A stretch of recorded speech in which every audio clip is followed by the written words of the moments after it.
It is 2 o'clock in the morning. The world outside is perfectly silent, but inside your head, a courtroom is open. You are the accused, the judge, and the executioner. You replay a conversation from 3 days ago. You present old evidence against yourself again. You punish one sentence you never said. You search for danger in a moment already dead. Your chest feels tight in the cold darkness. Your breathing is shallow and rapid. You are safe, but your nervous system objects. You think this mental noise is preparation. You are wrong. Overthinking is not a survival tool. It is a slow poison disguised as intelligence. It drains power from the only moment you own. Today, the trial inside your head begins to close. The Stoic masters survived a violent world. They faced exile, plague, betrayal, and execution. Yet men like Marcus Aurelius moved with calm. They did not have easier lives than yours. They possessed a superior mental architecture. They understood a brutal law of human nature. You cannot control the storm outside your window, but your inner world is sovereign territory. If you are drowning, you abandon the shore. You handed the keys of your citadel to panic. We reclaim your internal authority today. These are not soft words for your comfort.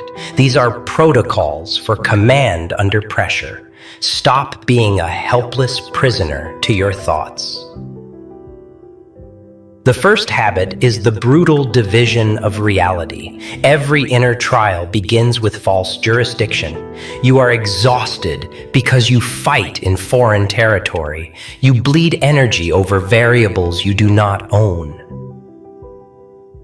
Epictetus taught that some things are up to us, others are absolutely not. Overthinking happens when you blur that line. Your ego tries to micromanage the universe. Become a ruthless auditor of your focus. When panic arrives, draw a line in the sand. Ask one simple and cold question. Do I have absolute control over this outcome? If the answer is no, dismiss the case. External events are dead weight in your hands. Release these variables with clinical precision. You control your effort and your integrity. You control your preparation and your response. That is your entire kingdom. Command it fiercely and leave the rest to fate. The relief is not mystical. It is the sound of wasted battles ending. I release what I cannot control. This is the foundation of your new strength. But once you dismiss what is not yours, the court inside your head changes its strategy. It stops attacking the world outside you. It begins attacking time itself.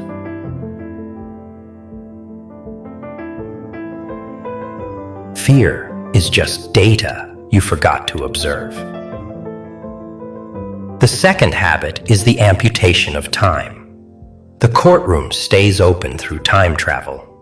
Your attention is dragged back to old failures. You present expired evidence from a dead life. You marinate in the cold shame of mistakes. The past is a sealed tomb of stone. Let the dead stay buried in that earth.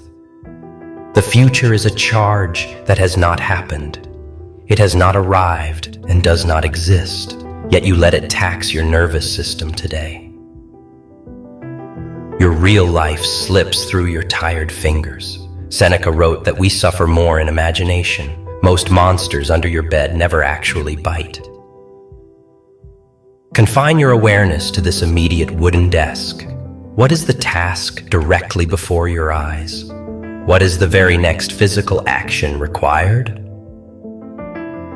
Slice away the heavy burden of yesterday.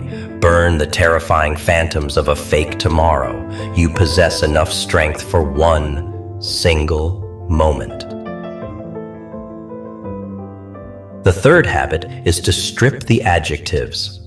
Adjectives are the prosecutor's favorite weapon. The events of your life are raw data. The story you attach causes your heart rate. You receive a late email from your employer. The objective fact is a scheduled meeting tomorrow, but your imagination acts like a horror director. You add a soundtrack of loud and dark doom. You tell yourself that you are a failure. You fear you will lose your brick home. You turn a calendar invite into a conviction. Stop letting your imagination write toxic fiction. Become a forensic investigator of your own brain. Write down facts without using one emotional word. Separate raw reality from your dramatic interpretation. Observe the hard facts and reject the lies. Are you afraid of truth or your script? I observe the facts and reject the fiction. The fourth habit is the protocol of the worst. The unnamed threat is always the loudest witness.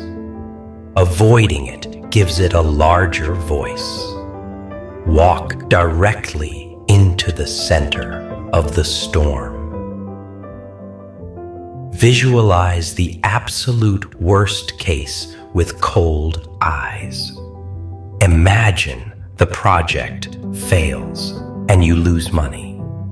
Say the consequence plainly. You look foolish for a week. You rebuild the damaged plan. You lose comfort, not your soul. You lose money, not your ability to earn. You lose approval, not your moral code. Once the worst is named, it loses authority. A measured danger cannot rule the room. Strip the monster of its long and dark shadow. The nightmare becomes smaller once you measure it. Accepting the worst destroys the anxiety of the unknown. Silence the mind and look at the exit.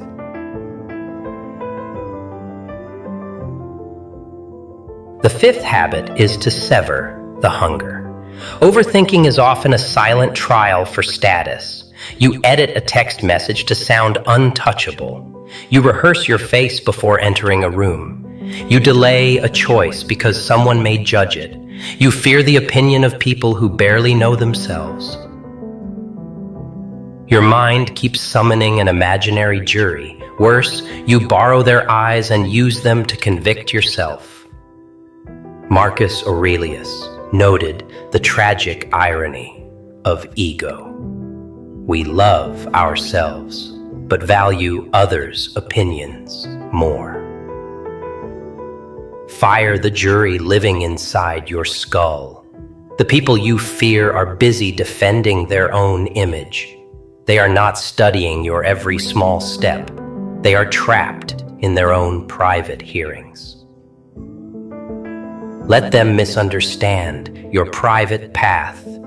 Base your worth entirely on your moral code. Reclaim your sovereignty from the faceless crowd.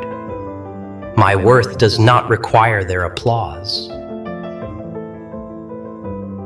The sixth habit is patient non-action. Panic demands an immediate verdict. It wants you to move, explain, repair, and beg. You believe constant motion is the only solution. But frantic action is just anxiety wearing a mask. When you stir a muddy puddle, it only darkens. The water clears when you simply step away. Do not trust thoughts born in a state of alarm. Force yourself to sit in the uncomfortable stillness. Let the heavy mud settle on the bottom. The correct path reveals itself to the calm man. The seventh habit is physical execution. You cannot close the courtroom by arguing harder. Overthinking is trapped energy with no exit. It turns inward to attack your foundation. A hyperactive mind requires a disciplined body. The Stoic masters were men of duty and action. Interrupt the mental loop with immediate force. Drop to the floor and make the body work. Take a freezing shower to shock your senses. Clean your room with precise and silent order. Drag your consciousness back to the hard earth. Action burns away the static of the brain. Your mind is a phenomenal instrument, not a tyrant. Without discipline, it builds a stone prison. You are the architect of your own inner citadel. When you draw the line, the noise must stop. Anxiety starves to death in the quiet room. You stop surviving thoughts, and you begin to reign. Tonight, when silence returns, dread may speak again. It will try to reopen the courtroom. It will offer old evidence. It will invent future charges. It will call the crowd as witnesses. Do not enter. Divide what is yours from what is not. Return to the present task. Strip the fiction from the facts. Name the worst and remain standing. Dismiss the jury. Wait until the mud settles. Then move with discipline. This is how the inner trial ends. I master my mind to master my entire life. Stay grounded and stay disciplined in the silence. Guard your inner citadel and lock the door.